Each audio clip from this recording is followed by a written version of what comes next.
Hello and welcome to this actually late morning taste challenge. Got two blended American whiskeys, both 80 proof, with aged at least 4 years. Here's the older one. This is Sunny Brook, Kentucky blended whiskey. There it says Kentucky blended whiskey. So according to the law, it must be distilled in Kentucky. There's the government inspection agent. He's at the distillery. And it says, none genuine without this trademark. Guardian of quality for generations. Well, they do have government inspectors at these distilleries, in fact. They are distilled under the supervision of the U.S. government. I don't think they wear that uniform, though, anymore. I wish they did. I like those. Now they probably just wear a polo shirt and blue jeans, and they have this emblazoned polo shirt that says U.S. Department of Revenue, whatever. Anyway, I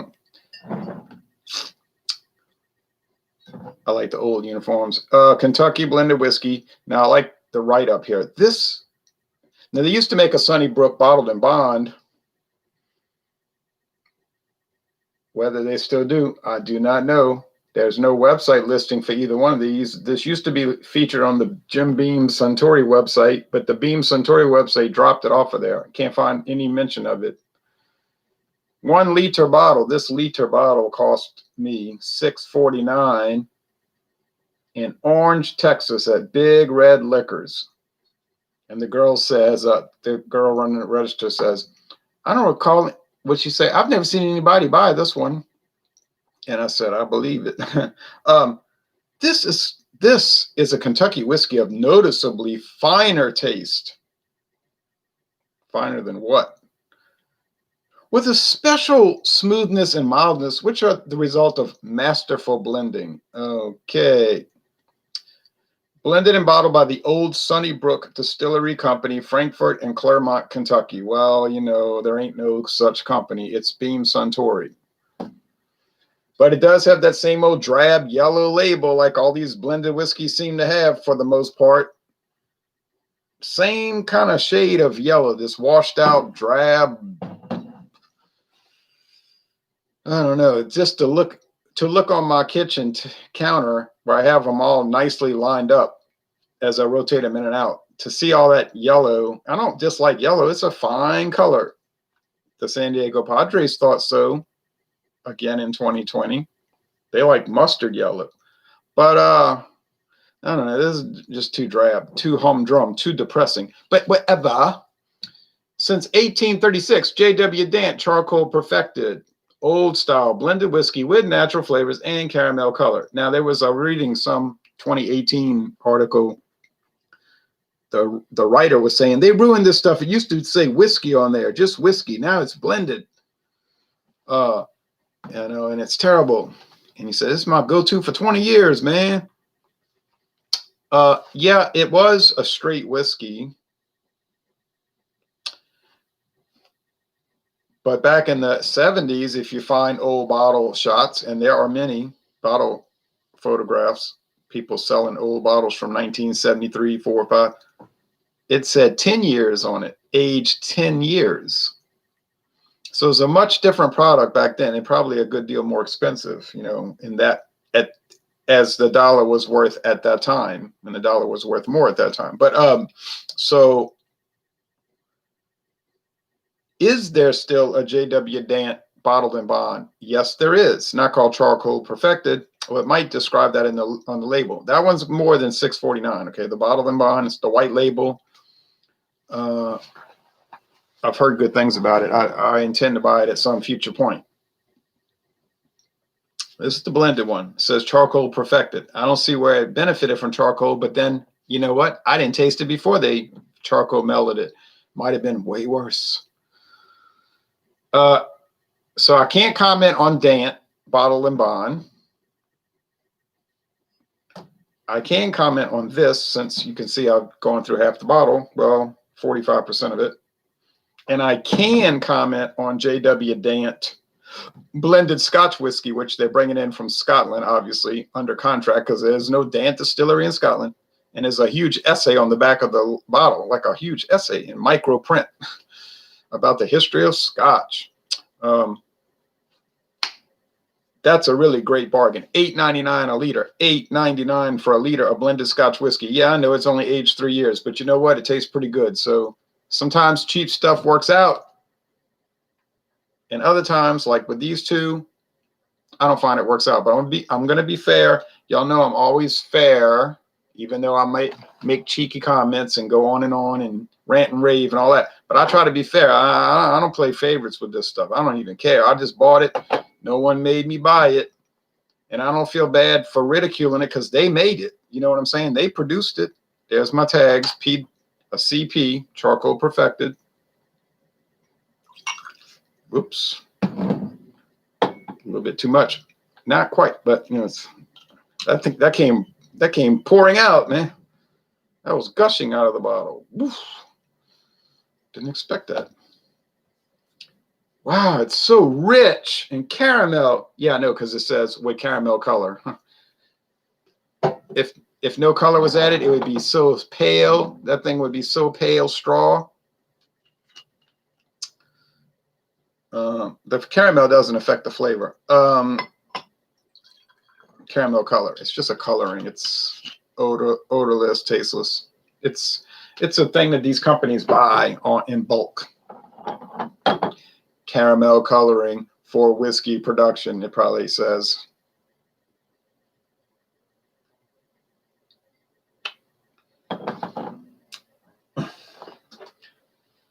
Got to even them up. Okay, be careful. Okay. Does it say flavors added? No. Nothing about flavoring added. Nothing about caramel color added. Guess what? They're not required to disclose that. It's optional in the United States. So when they say caramel color, natural flavors added, they're just doing that for your information. They're not required to. Now, could it be a state law? Now, I don't know all 50 state laws. I'm going by the Tax and Trade Bureau. Even they say that on the Tax and Trade Bureau website. They'll be like, and subject to the laws of various states and territories. So.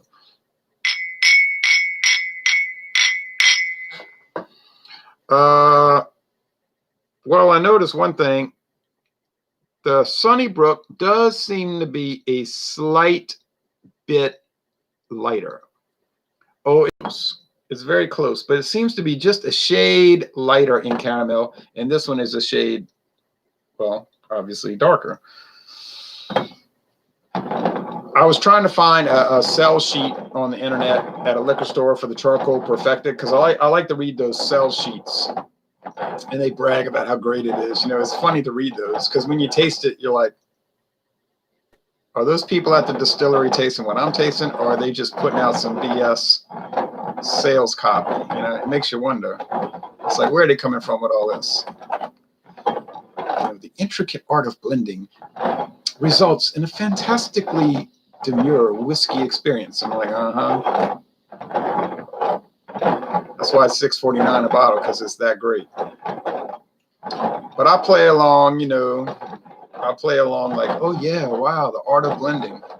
I shouldn't be too critical though, and I shouldn't be too sarcastic, because what did I just finish saying? I just finished talking about how the JW Dant is $8.99 a liter.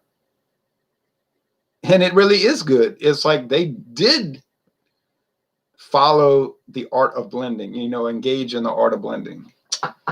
But that's Scotland. This is Kentucky. It's a different ballgame. Now, you notice that the Dant does not say Kentucky blended whiskey. No, it does not. It says old style blended whiskey with natural flavors and caramel color. Back Acre Distillery. It's probably on the back acres. When you go tour, they don't let you see this stuff. All right. At Heaven Hill. But Heaven Hill, they don't, to me, from what I could tell, they don't really give a real tour. That's why I didn't visit there.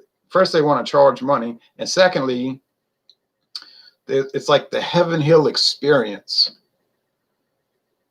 And it's like they show you around, like sort of like a showcase tour, like a Potemkin village.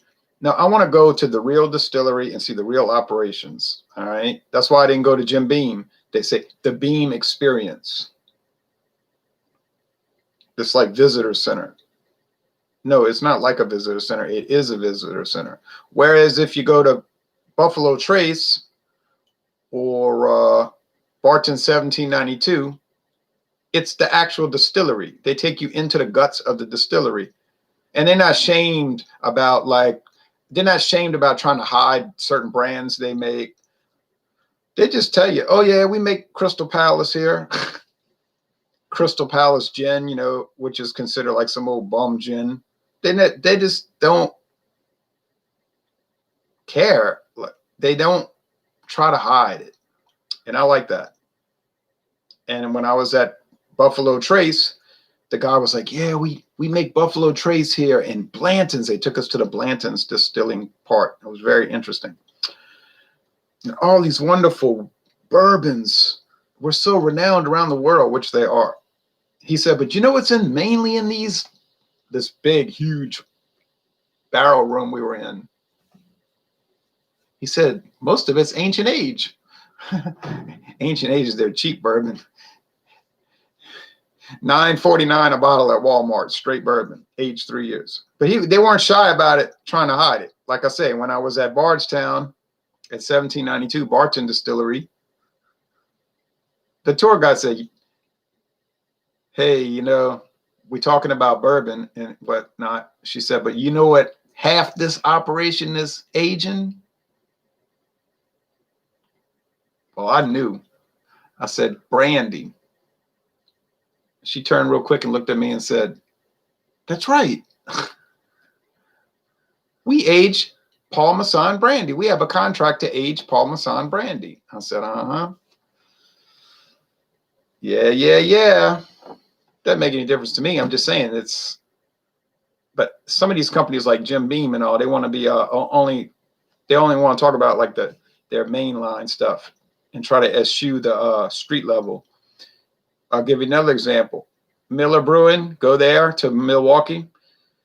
Hey, the tour guide's like, hey, y'all want to talk about malt liquor? And like half the crowd is, ooh, yeah. Anheuser-Busch, they don't talk about it. They'll show the cans and bottles on the shelf and they're displayed. And you're like, hey, y'all make King Cobra malt liquor, right? And they're like, hey, we're here to talk about Budweiser. Okay, let's you talk too much. You talk too much,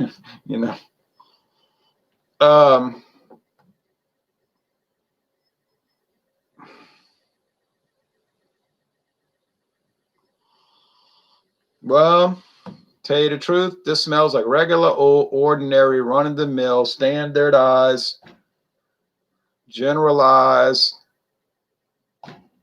organized, as Travis said, whiskey. Nothing great, nothing terrible, just regular old corn whiskey. Okay, what about the rich charred oak? Yeah, what about it? It ain't gonna be here. Because they're aging it in used barrels. The char level is dissipated. Oh, there'll be some, but there won't be much. It's like this scotch that they age in bourbon barrels. Well, that's fine, but it doesn't make a difference really. They got to do the first run. And that's why they'll say on those websites, first run bourbon barrels or second use, like the second time. So because you keep using, it isn't going to impart much of anything. Okay, that's the charcoal perfected. Ha ha ha ha. What a joke. And I don't mean it in a bad way, but it's so obviously the charcoal perfected. It's that weird, I don't know what these natural flavors are. It's a strange, funky, musty caramel candy thing. Oh, what is it? I can't pin it down. Is it dates? Is it nougat like in the Three Musketeers bar? I'm telling you, I just don't know. You want to smell something strange? Get the charcoal perfected. Now, I would recommend it for that. Like you said, I like weird, exotic whiskeys, things that are just wrong, oh so very wrong. Well, you can get the charcoal perfected. And I know one thing, you get used to it. You're never going to mistake it for the other ones. It's just too, it is unique. It's unique. Now, I didn't say uniquely fabulous. I say unique because it's strange. When you're a stranger, it's just a very bizarre little product. Oh, what is that? It's almost like chutney. Yeah, that's what. Okay. Is it mango chutney? I don't know what I'm talking about, but it's making me think that. Some of the viewers are saying, I like mango chutney. Where can I find charcoal perfected? I found it at a liquor store on US Highway 90 westbound in Bay St. Louis, Mississippi in March when the Cocoa V first started. And then I found the Sunny Brook west of me. So I went east. First, I went west in March to Texas, to Orange. And I went to Big Red Liquor, and there it was on US commonalities, US Highway 90 business route eastbound. So I was going back toward my house. And then in Mississippi, I was going back the other way towards my house. On the same highway, 90. Well, that makes sense since it runs across the Gulf Coast.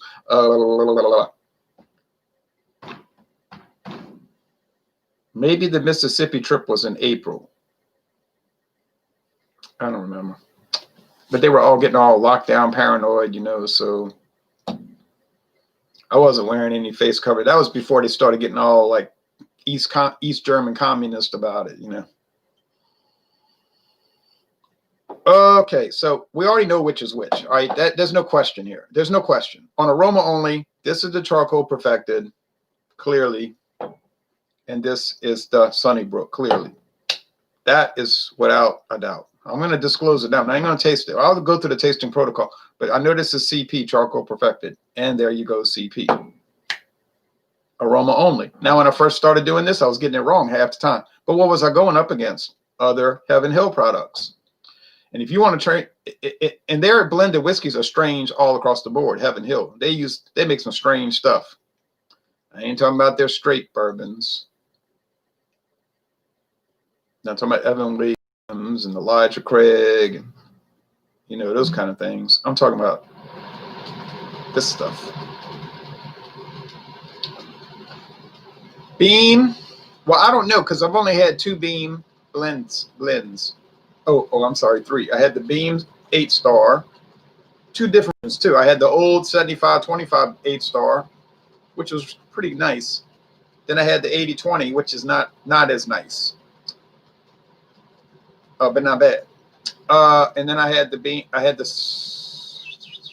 Julius Kessler, which I wish I had a bigger bottle. Julius Kessler 72.5 versus 27.5. One of those odd blend ratios. Got a lot higher percentage of straight bourbon. Probably why it tastes better than average. And now this Sunny Brook. So I've had 4. What, 3, right? 3 8-star, Kessler, and this.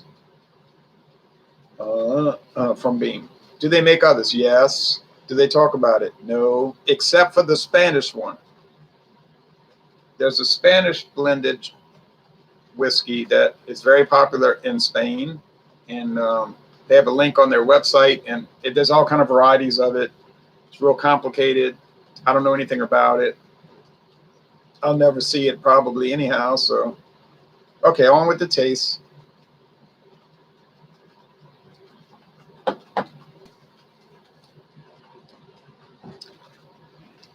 I mean, I don't know. I'm torn on this one because I think it was Robert Browning talking about it's the worst blended American whiskey on the market. It's horrendous. Try it out, but don't try it. He was saying, don't try it. But I couldn't resist then once he said how bad it was. To me, it's not really bad. It's just dull. You can pick up some of the grain. You can pick up the limestone water. It's just ordinary. It's not a rye, though. I'm tasting it. There's nothing like particularly strange about it. If you took somebody that didn't know much about bourbon, or maybe somebody that drinks bourbon every day but still doesn't know much about it, doesn't care much, they just drink it. They're not going and explore all the brands. They might think it's bourbon. If you say, hey, you want to drink some bourbon? Oh yeah, sure. What you got? Oh, some cheap stuff. Okay, no, not care.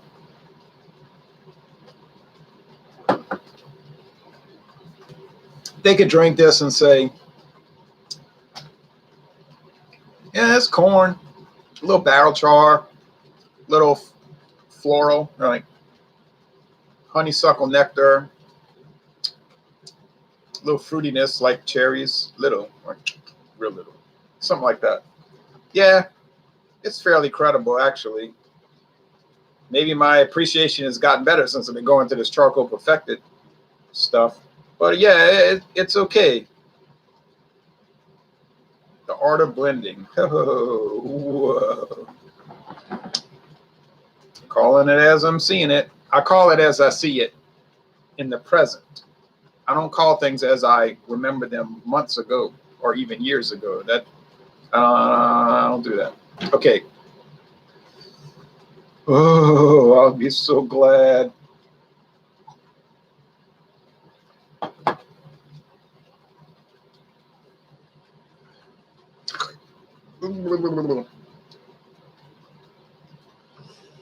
Oh,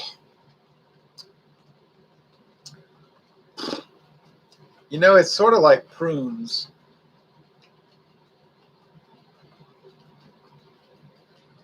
I don't know. I just don't know. Is it sherry made from prunes? I guess you can make sherry from anything. Somebody told me he can. He said he can make sherry from strawberries or whatever. But I tried some of his stuff and it was so caked with sugar, I couldn't even drink it. And I was thinking, why would somebody put so much sugar in a drink? I guess people around here eat all that sugar, but it was so inferior to any kind of regular wine you would buy at a store. It was a mess. This homemade wine right here in this parish. They got a lot of people make wine around here, you see. Make their own liqueurs, whatever. But the ones I tried, I didn't think they were any good. But anyway, I didn't pay for them.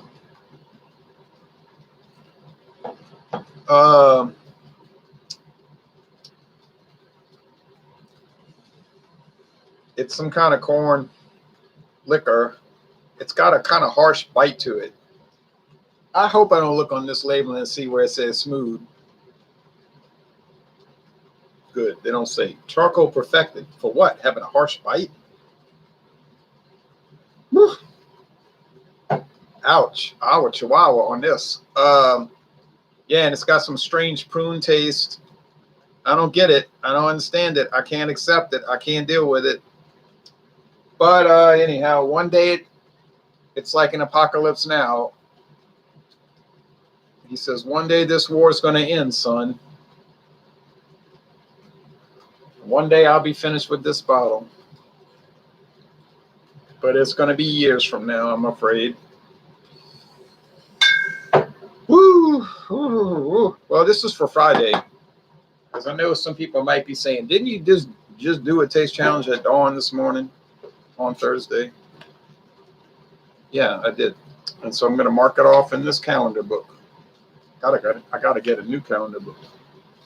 Should be available now that September's here. I'll go looking around. Because if you go during the summer, they say they're not out yet. They're not out. You get the 2-year books. They're very convenient. So let's see. Checking it off for Friday. I know you're going to say, do it on your phone. Do it on your phone. Yeah, well, I don't have to charge this. You know what I'm saying? I don't have to charge this. I don't have to format it. I just write in it. Sometimes simple things are simpler. They're easier to do. I mean, it's very easy to write in a date book.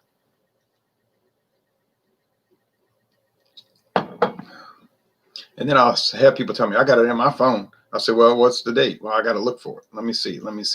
Come on. What's wrong? It's so slow in this area. They say, what's your date? I said, well, I had it 2 minutes ago. I just opened the date book. There it was, the date. Great. Well,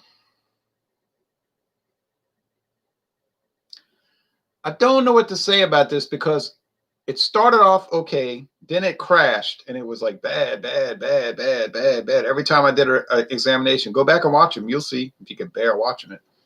Bad, bad, bad. And then it was bad. Well, it's not so bad. It's not so bad. Well, it's okay. And you notice the last few, it's okay. And now it's like I'm drinking. It's like, well,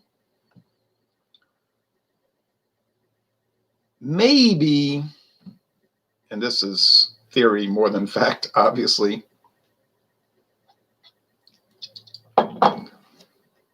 Maybe this bizarre mango chutney aroma and incredibly unusual prune juice taste is designed to appeal to some people. Who that would be, I do not know. It's doubly weird because people are buying this stuff and mixing it. You know what I'm saying? This is the ultimate mixer. They are not buying this to swirl around in a snifter like I'm doing and talk about the attributes of it. So it's just, I don't know. Now you say, yeah, but some people would take some ice cubes and pour it over ice and sip on it while they're watching the basketball game. I guess so. I don't know. I just don't understand it. I just don't. I can't grasp it. You see what I'm saying? I've done all these taste challenges. What is it, like 13 of them? 13 taste challenges? Oh, I guess tomorrow will be number 13. And I don't know. I just can't get a handle on the Dant's Charcoal Perfected. Maybe that's an attribute to it. Maybe that's a merit, not a demerit. Maybe it's so complex that it takes 20 tastings to truly appreciate it. Yeah, but if it's that great, why is it $6.49 a bottle? I'm not buying that. Would I like to try the 10-year age? I mean, well, yeah, but considering I can't get it and never will get it, I'm sure I'll never try it. People say they go to these estate sales and buy old liquor. And someone in my family passed away, and I was like, well, did you find any old liquor bottles in her house? And my uncle was saying, well, I found this old bottle. It was unopened. And knowing this woman who died, I don't want to go into all the details, she could have had a bottle from 1961. I know the person. I know that she did not throw stuff away. And I'm like, well, what was it? Oh, I don't know, some old tequila. He thinks. You think. I mean, I don't know what I'm going to, I can't trust the people that's telling me this because they pay no mind to it. And they don't even want it. They're never going to drink it. They'll never drink it. Believe me, they will never drink it. It's an unopened bottle. It's probably a $7.50. And I'm like, well, what was it? Well, I don't know. It's probably, I might go to their house and say, let me see that old bottle that you got out the cabinet. And I'll be like, ah. And it's like Pappy Van Winkle, 1961, Christmas edition, 112 proof, something crazy like that. I was like, what? That the person bought for like, $4 back then. Because, years ago, Pappy Van Winkle was not expensive. It was just like a regular old bourbon. And then the mystique started, and it became expensive. But these are the kind of things I want to see because I don't trust the people that's telling me. They don't know anything about liquor, and they're not going to research it.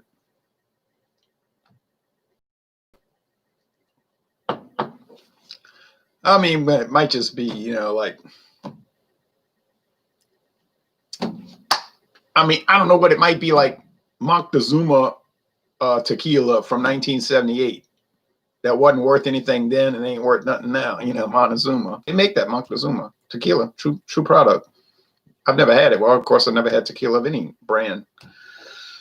Charcoal 649 Trickery says Partusius Maximus PM. Yeah, I don't know if it's trickery. They say it's charcoal perfected. It's $6.49 a bottle. I bought it. I tried it. I was discombobulated by it. I had a roller coaster experience with it. Now we're on the up part. We're going up the hill. It's getting better.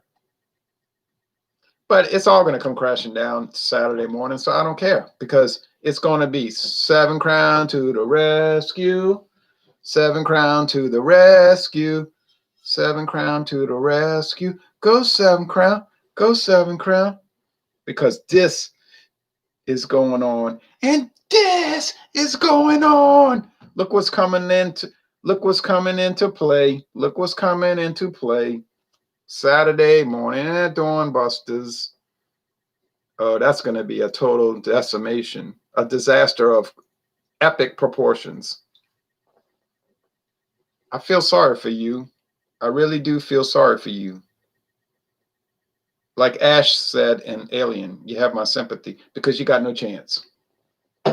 You got no chance. You got as much chance. Okay, let me say it like this. The JW Dant got as much chance of beating Seagram's 7 crown as Ripley had of beating the alien and surviving that trip. Oh, wait a minute. Bad example. Anyway, I'm not picking up too much aroma right now. Oh, well, I know you're down there, 7 crown, waiting to defeat the enemy. I am taking sides. No, I'm not really taking sides, but I love the 7 crown bottle. Got that ivory label. Got that brown Seagram's American blended whiskey written on there. Got the gold crown, the big old 7. This is the new label. All the gold filigree. Oh, yeah. Oh, no, it is not $6.49 a bottle. Oh, yeah, it's like $15 or $16 a bottle. Is it worth it? You'll see. You'll try. I can see that it's much better than these products I've been trying. Let's leave it at that. Beat down liquor. Yeah. Yes, you're right. Punks jump up to get beat down, and that's what's going to happen.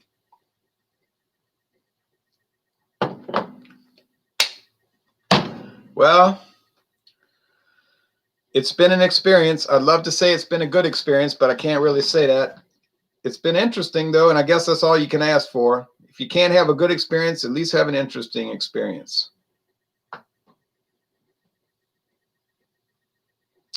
So,